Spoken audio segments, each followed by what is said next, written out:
State, Treasury, and Defense are considered the big three when it comes to cabinet jobs. Well, we know that Wall Street veteran Steve Mnuchin, you see his picture here, he's President-elect Trump's choice for Treasury Secretary. Democrats promise a big fight. He's just put a Wall Streeter in charge of the Treasury, and not just a random one, a guy who actually helped package all of those toxic mortgages, a guy who bought a bank that made its fortune by squeezing people hard on foreclosure.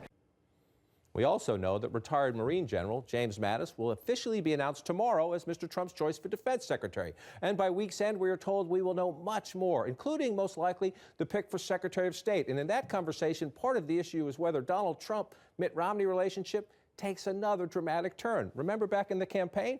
In March, Mitt Romney, the 2012 Republican nominee, announcing he was a never-Trumper. Think of Donald Trump's personal qualities: the bullying, the greed, the showing off, the misogyny, the absurd third-grade theatrics.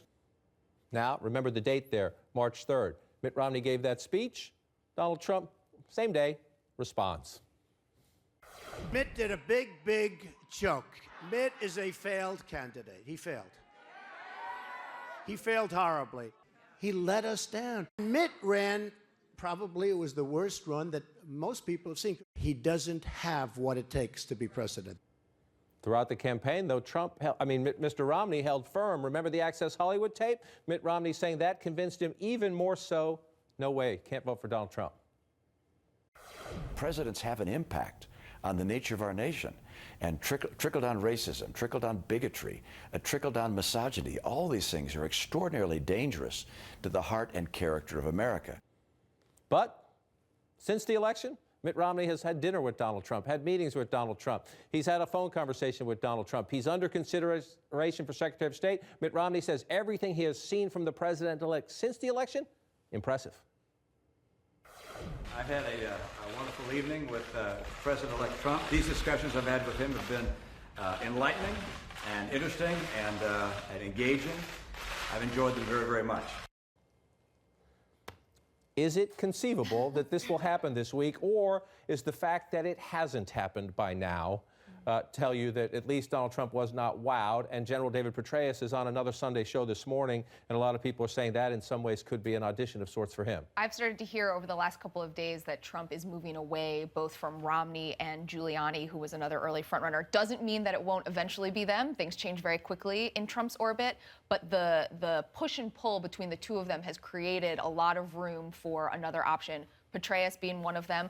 But I think that you're going to see other names in the next couple of days that are going to be out there. Again, it may eventually be Romney or Giuliani, but the fact that it hasn't happened yet has really opened up this process much more than we thought. More under consideration than most people. Bob Corker, the senator from Tennessee, chairman of the Foreign Relations Committee. And he would be more of a consensus pick, someone who could be confirmed and also be acceptable to Democrats. I'm told by a source close to the president-elect that they are moving back to square one of sorts on the Secretary of State, to echo Julie's reporting, that they are trying to figure out where exactly to go, and the idea that it's sort of narrowed down to one or two people is not the case.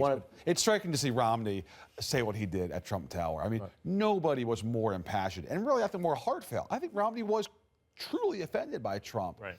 And now to see him, it's sort of this combination of equal parts laudable patriotism. He wants to serve his country. I think he really is a patriot. But it's also sort of this lifelong ambition that Romney has. He just wants it so bad, and he just can't hide it there at all, It has been fierce, and a quick point to correct. I made the interview with Wolf Blitzer there where Romney talked about the trickle-down misogyny. That was before the Access Hollywood tape. He continued to stay there. He continued to stay in that position after that tape came out. But what has been interesting is Romney's transformation, number one, saying how impressed I am and I want to serve, but also the open campaigning from Trump loyalists, Kellyanne Conway publicly, and listen to Newt Gingrich here in the Laura Ingraham show, not just saying he doesn't think Romney's good for the job, but essentially trashing the guy.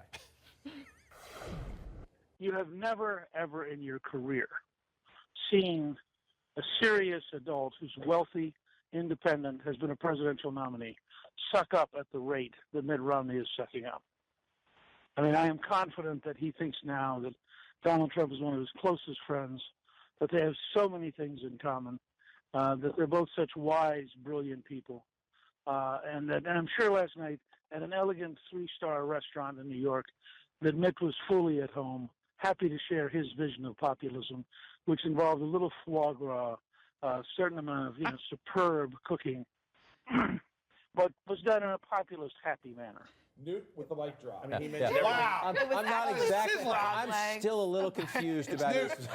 He mentioned everything but frog legs there, which they also had at dinner. But look, a lot of resentment between Newt Gingrich, we have to point this out, and Mitt Romney stems back to December of 2011 in Iowa when the Romney campaign unleashed just a barrage on Trump, or on Newt. He's never gotten over it. But the question here is, as Jonathan and Julie and you guys said before, the fact that this has taken so long, Trump clearly is hearing all the criticism. The Romney people, I'm told, simply don't know. And it makes a lot of people who love Mitt Romney very uncomfortable to see him out there in this position. But he would still take the job because he thinks he can, soften Trump for the world.